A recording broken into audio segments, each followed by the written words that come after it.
అందరికీ నమస్కారం. అమ్మతోడి ఛానల్కి స్వాగతం. ముందు గతి తెలియక మురిసేవు తరిసేవు సిద్ధ అని చెప్పి బ్రహ్మం గారు సిద్ధయ్య గారితో చెప్పేవాళ్ళు. ఎందుకంటే ముందు గతి తెలియదు ఎవ్వరికి. ముందు ఏం జరిగిద్దా, ముందు ఎలా బ్రతుకుతామా ఏం తెలియదు. వయసులో ఉన్నన్నాళ్ళు నాకు మించిన వాళ్ళు లేరు, నాకు మించిన వాళ్ళే లేరని చెప్పేసి అలాగా ప్రవర్తిస్తుంటారు. కానీ దేవుడు ఎలా రాసి పెడితే అలాగే జరిగిద్ది. నిజమేనండి. ఎందుకంటే ఒక్క జానడు స్థలం కోసం, ఇంటి పక్క స్థలం జానడు స్థలం కోసం కొట్టుకొని తలకాయలు పగలు కొట్టుకుంటుంటారు.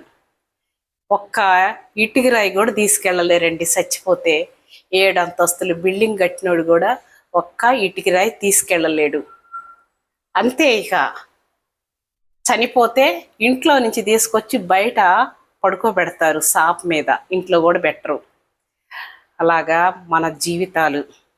ఇంత మాత్రానికి ఎందుకండి ఎన్నో తగులు, కొట్లాట్లు, ఈర్ష్య, ద్వేషాలు, ఒకళ్ళ మీద ఒకళ్ళ అసూయ, ఒకళ్ళు ముందు పోతుంటే వెనక మూతులు తిప్పటము.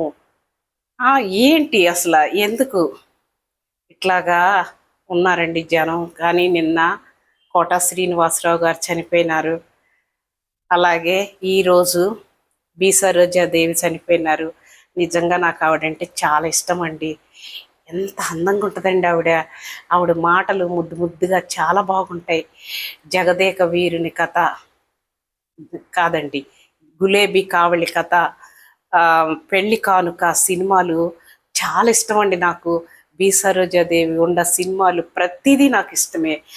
ఎందుకంటే పాత తరం లాంటి దాన్ని నేను. వాళ్ళ సినిమాలంటే నాకు చాలా ఇష్టం. పాత సినిమాలంటే మైండ్ రిలాక్సేషన్గా బాగుంటుందండి చూసేదానికి.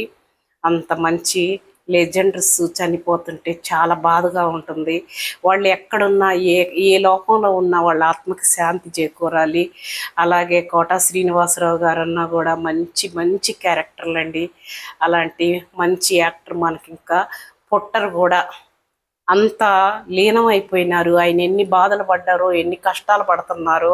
ఆయన అంటున్నారు, గుమ్మడికాయ అంత అదృష్టము ఆయనకి టాలెంట్ ఉంటే, గుమ్మడికాయ అంత టాలెంట్ ఉంటే ఆవగింజ అంత అదృష్టం ఉంది నాకు అని చెప్తున్నాడు. నిజమేనండి.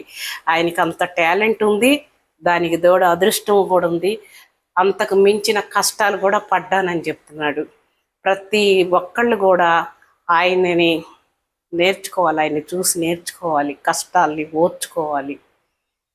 ఈ రోజుల్లో ఎవరికి ఆ ఓర్పులు లేవులేండి. కానీ అన్ని బాధలు పడ్డాడు. లాస్ట్కి ఇంటర్వ్యూలో అలా చెప్తుంటే చాలా బాధేసింది. వాళ్ళ ఆత్మకి నిజంగా శాంతి చేకూరాలని మనస్ఫూర్తిగా నేను కోరుకుంటున్నానండి. నాకు ఇష్టమైన బి సరోజాదేవి చనిపోవటం చాలా బాధేసింది నాకు. ఆవిడ ఆత్మకు కూడా శాంతి చేకూరాలని మనస్ఫూర్తిగా నేను కోరుకుంటున్నాను. సరేనండి.